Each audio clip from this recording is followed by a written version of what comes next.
येथे साहेबराव पाटोळे यांच्या वतीने धर्मवीर महाकाल कावड यात्रेनिमित्त येणाऱ्या सर्व शिवभक्तांचे पर्यटन नगरी लोणार शहरात स्वागत. भाविक भक्तांना शुद्ध पेयजल व चहा नाश्ता वितरण व्यवस्था.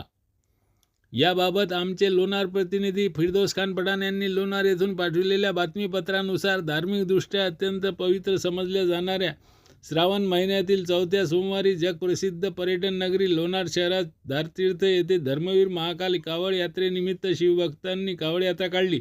या कावड यात्रेचे लोणार शहरात धार चौकात लोणार नगरपालिकेचे माजी नगराध्यक्ष साहेबराव पाटोळे यांनी शहरात स्वागत करून कावड यात्रेत सहभागी शिवभक्तांना अल्पोपहार, चहा तसेच शुद्ध पेयजल वितरण केले. लोणार शहरातील धारतीर्थ येथे सोमवारी सकाळी कावड यात्रा शहरात ढोल ताशाच्या व भजनाच्या तालात दाखल झाली.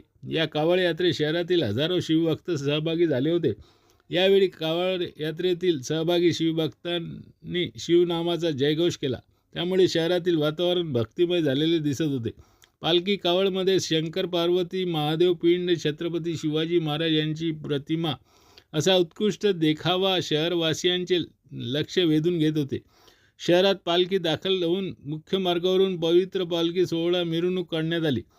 यावेळी लोणार नगरपालिकेचे माजी नगराध्यक्ष साहेबराव पाटोळे, ज्येष्ठ नेते प्रकाश धुमाळ, माजी नगराध्यक्ष भूषण मापारी, शहर काँग्रेस अध्यक्ष शेख सम्मत शेख अहमद, उपनगराध्यक्ष बादशाह खान, युवक काँग्रेस जिल्हा अध्यक्ष अनिकेत मापारी, नगरसेवक संतोष मापारी, माजी शहराध्यक्ष नितीन शिंदे, युवक काँग्रेस शहराध्यक्ष विकास मोरे, माजी नगरसेवक शंकर हेंद्रे, मनीष पाटोळे, शुभम चाटे, किसन बाजळ, भास्कर पाटोळे, सचिन साठे, उमेश घाटोळे, केतन बाजळ यांच्यासह मोठ्या संख्येने लोणार शहरातील शिवभक्त, लहान थोर, अबालवृद्ध सह सर्व धर्माचे लोक सहभागी झालेले होते.